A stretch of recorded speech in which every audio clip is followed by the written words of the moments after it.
Olá pessoal, vamos ao nosso estudo bíblico.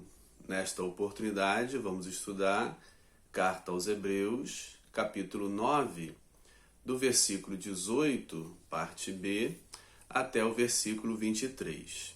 O trecho maior compreende os versos 11 até o 28, que está dividido em três partes a partir de palavras-chave e de inclusão, um estilo literário que marcava início e fim de pensamento pela repetição do termo ou dos termos. Temos visto nos vídeos anteriores, abordando esse capítulo 9, como esse trecho está dividido. A nossa parte de hoje trata do trecho intermediário, dividido em três partes, do 11 ao 28. Temos um trecho intermediário, que vai do versículo 15 até o versículo 23. Esse trecho intermediário está dividido em duas partes.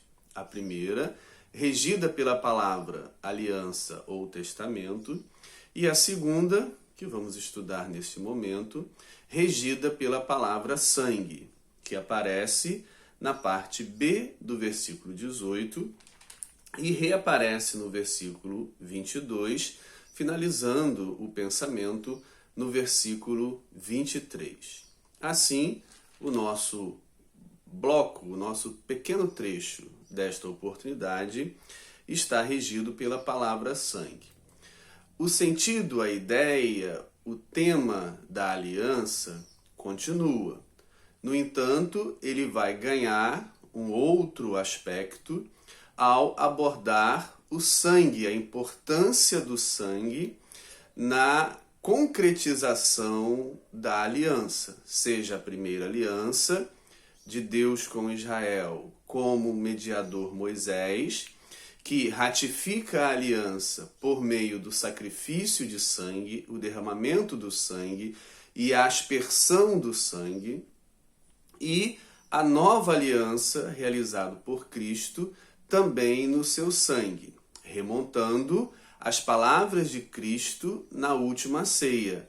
Após tomar o pão, tomou também o cálice com o vinho, dizendo: "Este é o cálice da nova aliança no meu sangue."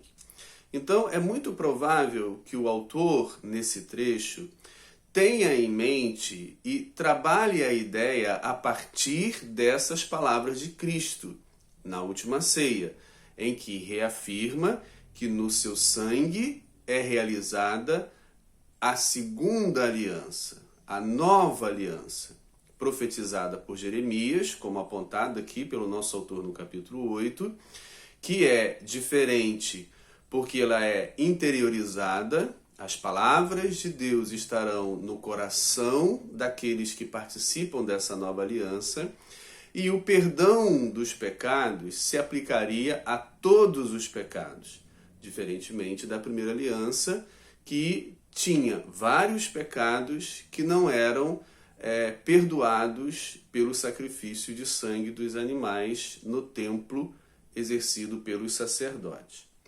Assim, o elemento sangue aparece na parte B do versículo 18, onde posso ler o versículo 18. "Pelo que nem a primeira aliança foi sancionada sem sangue." E aí o sangue torna-se o elemento presente na primeira aliança e agora presente na nova aliança. E aí ele vai descrever como Moisés, ao ratificar a primeira aliança, operou o sangue como elemento básico, como elemento importante nessa ratificação. E aí ele passa a descrever, versículo 19. "Porque, havendo Moisés proclamado todos os mandamentos segundo a lei, a todo o povo, tomou o sangue dos bezerros e dos bodes, com água e lã tinta de escarlate e hisopo, e aspergiu não só o próprio livro, como também todo o povo." Então, após proclamar, após anunciar os mandamentos segundo a lei que havia recebido, ratificou esse acordo entre Deus e o povo, que se propunha a cumprir esses mandamentos, sela-se o contrato, sela-se a aliança, sela-se acordo com o sangue. O sangue representa a vida, como nós vamos abordar mais adiante. E a vida é que está sendo utilizada como elemento ratificador. A morte do animal é uma consequência, mas o ponto central que o nosso autor enfatiza é o sangue e aquilo que ele representava na antiguidade para os povos, não apenas para Israel, mas para muitos outros povos da antiguidade. O nosso autor descreve, em primeiro momento, o rito de purificação, o rito da expiação, o sacrifício anual de expiação pelo todo o povo, pois quando ele diz, tomou o sangue dos bezerros e dos bodes, é um elemento, é uma expressão para que indicava o rito da expiação, feito uma vez por ano, para a purificação de todos. O nosso autor acrescenta elementos de um outro rito, com água, lã, tinta escarlate e hisopo. Esses já são elementos de um outro ritual, o ritual de purificação dos leprosos, como está em Levítico capítulo 14, verso 1 a 8. E também o rito de purificação para aqueles que têm contato com o cadáver, escrito em Números capítulo 19. Então ele faz aqui uma junção de vários rituais. O dia da expiação, marcado pela expressão o sangue dos bezerros e dos bodes. A água, lã, tinta escarlate e hisopo são elementos que estavam presentes na purificação dos leprosos ou daqueles que tinham contato com o cadáver. E aí ele continua. E assim aspergiu não só o próprio livro, como representação da lei, do contrato, da aliança, como também faz a aspersão, a efusão do sangue, simbolicamente, claro, sobre todo o povo, ratificando assim a aliança a partir do elemento sangue que representa vida. Continuando, versículo 20. Dizendo, este é o sangue da aliança, a qual Deus prescreveu para vós outros. Citação de Êxodo, capítulo 24, verso 8. Este é o sangue, este é o elemento que ratifica a aliança realizada. Aliança esta que Deus prescreveu para o povo. E aí ele continua no versículo 21. Igualmente, também aspergiu com sangue o tabernáculo e todos os utensílios do serviço sagrado. A gente percebe, vai perceber mais nos próximos versículos, que o sangue é utilizado como elemento purificador. Por meio dele se purifica o livro, se purifica os objetos do tabernáculo, se purifica o próprio tabernáculo, se purifica o povo. No entanto, o nosso autor ressalta, com efeito, quase todas as coisas, segundo a lei, se purificam com sangue. Ele é bem claro ao utilizar o quase, porque havia outro modo de purificação, como, por exemplo, pela água. A gente observa na discussão entre Jesus e os fariseus que vieram de Jerusalém, em Marcos capítulo 7, por exemplo, a discussão sobre o lavar as mãos antes das refeições.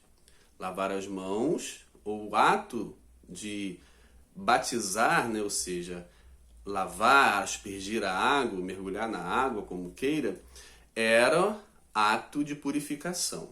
Então, não apenas, segundo a lei, o sangue era um elemento purificador, mas também a água tinha essa função na lei de purificar. Por isso ele diz, quase todas as coisas, segundo a lei, se purificam com sangue, porque a água também era outro elemento utilizado. E aí ele avança e diz, e sem derramamento de sangue não há remissão, não há perdão. E aí ele avança para a expiação do sangue como elemento perdoador, como elemento que representa o perdão de todas as transgressões. Sem o derramamento de sangue, é claro que a gente pode observar que ele não está dizendo sem a morte do animal ou sem a morte da vítima sacrificial. Ele enfatiza o sangue, sem o derramamento do sangue. A ênfase está no sangue e não na morte propriamente dita e consequente desse derramamento completo do sangue. Por que o sangue é o elemento principal? E aí a gente precisa olhar a tradição bíblica judaica e observar como eles viam o sangue. Por exemplo, Levítico capítulo 17, versículo 11, nos ajuda a compreender a visão que tinham sobre o sangue. Diz assim: porque a vida da carne está no sangue. Algumas traduções vão trazer: porque a alma da carne está no sangue. Eu vou-lo tenho dado sobre o altar, o sangue como elemento religioso no altar, para fazer expiação pelas vossas almas, pelas vossas vidas. O elemento alma e vida aqui são sinônimos. Porquanto é o sangue que fará expiação em virtude da vida.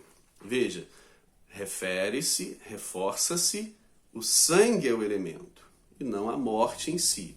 Como eu disse, a morte acaba sendo a consequência, mas o elemento é o sangue. É ele que vai fazer a expiação em virtude da vida. Quando é dito que a vida da carne está no sangue, ou em outra tradução, como a alma da carne está no sangue, a gente precisa fazer um parênteses para compreender o conceito de alma na tradição bíblica do Antigo Testamento, no mundo judaico, que era diferente do conceito de alma no mundo grego, que vai ser o conceito que vai aparecer no cristianismo.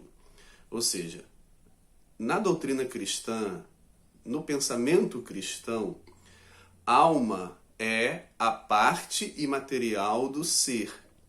Alma é o ser, é o ente, é a pessoa, é a parte imaterial, é a parte que não é visível, a parte que não é tocada, é a parte que não morre. A alma, no conceito cristão, não morre. O corpo morre. E quando o corpo morre, a alma separa-se do corpo e continua existindo. Esse é o conceito cristão. Mas o conceito judaico antigo não era esse. No conceito judaico antigo, a alma não era a parte imaterial do ser, como o próprio texto de Levítico 17:11 vai dizer. A vida da carne está no sangue, a alma da carne está no sangue.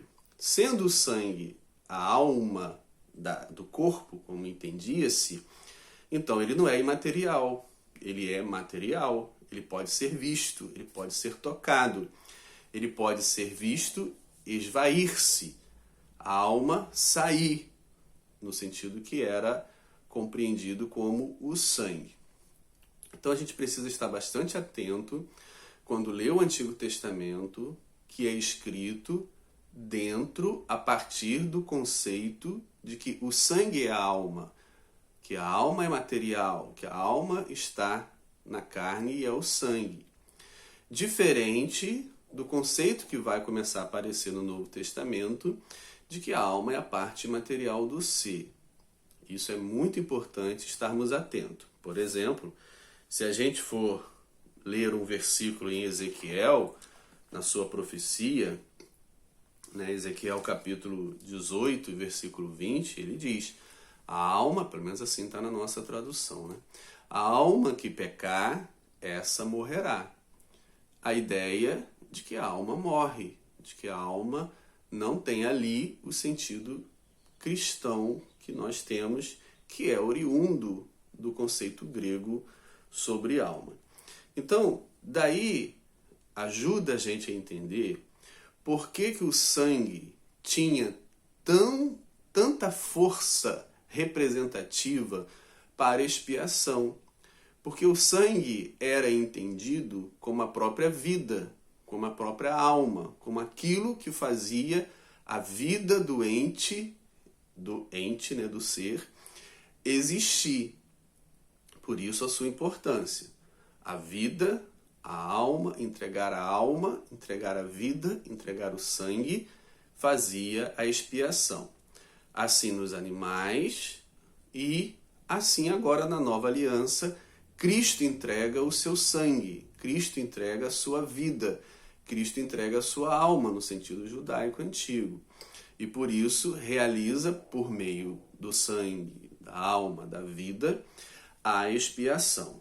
Isso eu quero reforçar para dizer o porquê, eu explicar o porquê o sangue possuía esta função, esta força, este poder de expiar. Porque ele era a representação máxima da própria vida, do próprio ser, do próprio ente. Então, por isso, sem derramamento de sangue, sem o elemento sangue, não há remissão de pecados. Como eu disse no início do vídeo, essas palavras do nosso autor, essa forma como o nosso autor apresenta o sangue como elemento purificador, está fundada certamente nas palavras de Cristo na última ceia. Esta, ao pegar o cálice com vinho, disse: este é o cálice, né, o vinho, né, que representa, que é a nova aliança realizada no meu sangue. O sangue como elemento purificador, elemento ratificador, a vida entregue, executada como elemento do acordo firmado. E aí finaliza-se o verso 23, dizendo: era necessário, portanto, que as figuras das coisas que se acham nos céus, ou das coisas celestes, é uma tradução melhor, se purificassem com tais sacrifícios, mas as próprias coisas celestiais com sacrifícios a eles superiores. Talvez a dificuldade nesse versículo seja compreender o que ele quer dizer com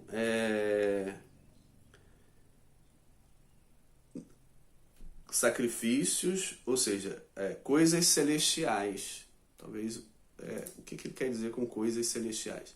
Seriam objetos que estejam nos céus, no trono de Deus ou na habitação de Deus? E por que eles precisariam de purificação, uma vez que lá não há pecado, não há transgressão, não há impureza? Então cria uma dificuldade. A saída é compreendermos que coisas celestiais se refere aos aspectos celestiais do tempo salvífico, ou seja, da vida da igreja, da vida daqueles que foram chamados e resgatados pelo sangue de Cristo.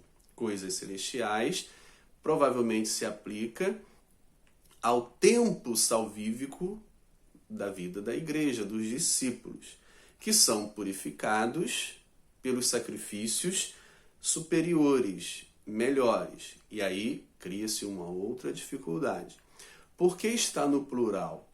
Por que as coisas celestes, referindo-se ao tempo salvífico da igreja, e não ao céu no sentido literal, porque lá não há impureza, precisariam de sacrifícios superiores no plural? Uma vez que o sacrifício de Cristo é único, é uma vez só. Por que está no plural? Bem, uma possibilidade de interpretação, porque o nosso autor não deixa claro, ele não explica por que usa plural e o que seriam essas coisas celestiais, então a gente busca compreender o que ele tentava dizer. Uma opção, como eu já apresentei, coisas celestes se refere ao tempo salvífico, a vida da igreja, e não o céu, porque lá não há impureza para ser purificada. E o plural talvez se refira à celebração da ceia, o rito da morte de Cristo, que é repetido no sentido de invocado todas as vezes que reunimos em seu nome e celebramos a sua morte. Não se referindo à morte de Cristo muitas vezes, porque ela foi uma vez só. Mas à medida que a igreja, quando se reúne em nome de Cristo todas as vezes, como Paulo ensina em 1 Coríntios capítulo 11, todas as vezes que reunides em meu nome, celebrai a morte de Cristo. Claro que no mundo das igrejas evangélicas, isso raramente acontece. São pouquíssimas as igrejas evangélicas que celebram a morte de Cristo, né, pelo partir do pão e vinho, todas as vezes que se reúne em nome de Cristo. Isso, pouquíssimas fazem isso. Umas mais, outras menos, outras quase nunca. Mas o princípio era esse. As igrejas primitivas tinham esse modelo, essa tradição, esse costume, esse modo de fazer. Todas as vezes que se reuniam, celebravam a morte de Cristo. Nesse sentido, a morte de Cristo ela é perpetuada, não repetida, mas perpetuada, aplicada continuamente, lembrada, vista, todas as vezes que celebramos a ceia do Senhor. Então, uma hipótese, uma possibilidade que apresento de interpretação dessas duas questões difíceis seriam essas saídas. Que Deus os ajude. Um abraço a todos.